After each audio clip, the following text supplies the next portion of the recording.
Hello everyone, and welcome to my channel, Splace, where I review and explain the latest movies and shows. Today, I'm going to talk about The Beekeeper, a 2024 action thriller film starring Jason Statham, who seeks revenge on a group of scammers for a reason. To know the reason and find out if you need to smoke weed to watch the movie, watch the video to the end. If you haven't seen the film yet, be warned that this video contains major spoilers. So without further ado, let's get started. The movie starts with a flashback of Clay's last mission with the Beekeepers, where he was betrayed by his partner Wallace and left for dead. He survived, but decided to quit the organization and live a quiet life as a literal beekeeper in Eloise's garage. Eloise is a schoolteacher who lives by herself, but has a tenant who lives in her garage, Clay. She also manages a charity organization that helps children in need. One day, Eloise falls for a phishing scam and is robbed of over $2 million, the majority of which belongs to the charity. Devastated, she takes her own life. Upon finding the body, Clay is immediately arrested by Verona Parker, an FBI agent, and Eloise's daughter. After Eloise's death is ruled a suicide, Clay is released. Verona tells Clay that the organization that robbed Eloise has been under the FBI's radar for a while now, but has been proven difficult to track, with Verona pessimistic about them being brought to justice, even if they're found. Wanting justice for Eloise, Clay contacts the Beekeepers to find the scammers responsible. Clay receives an address for the scammers, a call center known as UMD, run by a man named Mickey Garnett. Clay goes into UMD's building, and after scaring off the employees and taking down a handful of Garnett's men, blows up the building.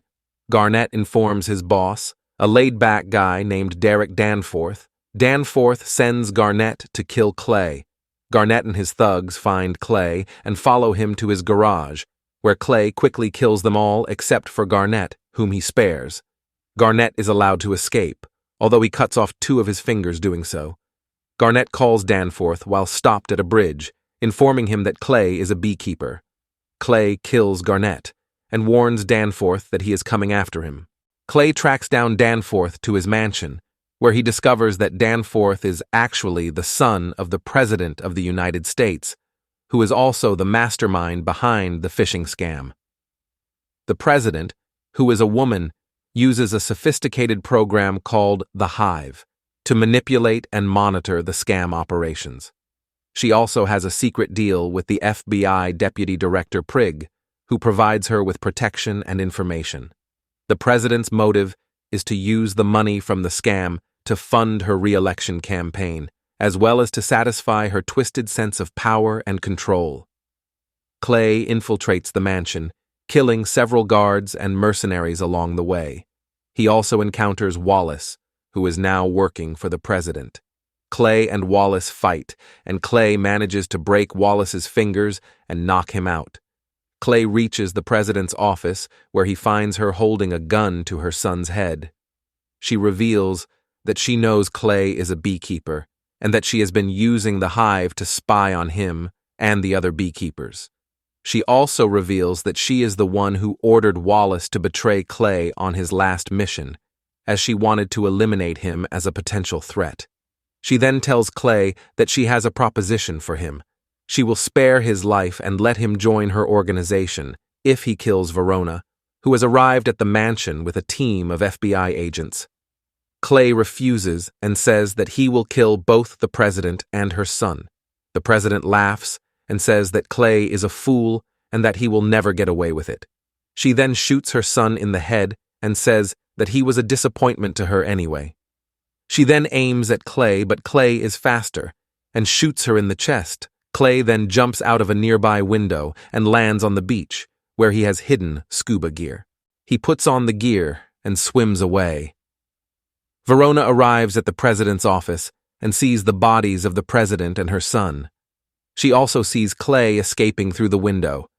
She has a clear shot at him, but she decides not to shoot him, as she believes that he has done justice for her mother Eloise and the other victims of the scam.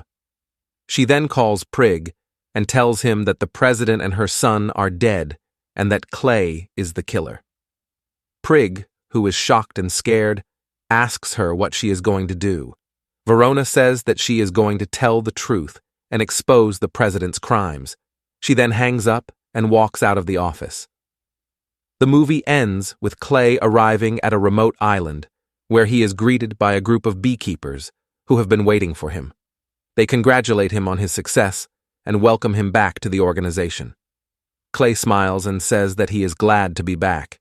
He then looks at the horizon and says that he has a new mission: to take down the hive and stop anyone who tries to use it for evil. The screen fades to black and the credits roll. So that was the plot of The Beekeeper, a movie that I liked for its action, but not for its plot. I think it was an enjoyable but not memorable action thriller, with a lot of cliches and flaws, and a disappointing conclusion. I liked the performance of Jason Statham as Clay, who was a badass and charismatic protagonist, who had some cool fight scenes and stunts.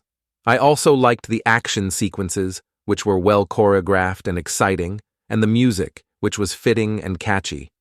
I think the movie had some fun moments and humor, and it kept me entertained throughout. However, the movie was not very good, and it had many problems that I noticed. For example, I think the character of Eloise was wasted, and her death was cheap and unnecessary. I also think the character of Verona was inconsistent, and her decision at the end was illogical and unrealistic. I also think that the movie had some plot holes and inconsistencies, such as how Clay was able to contact the beekeepers and how he was able to infiltrate the president's mansion so easily. I also think that the movie was too long, and it could have been shorter and tighter. Overall, I would give The Beekeeper a rating of 6 out of 10, and I would recommend it to anyone who likes action movies, or who is a fan of Jason Statham. I think it was a decent but forgettable movie, with a good performance and action, but a bad story and characters, and a lame ending. You don't have to smoke weed, but if do it, will help. I hope you enjoyed this video, and if you did, please like, share, and subscribe to my channel for more movie reviews and explanations. Thank you for watching, and I'll see you next time. Bye.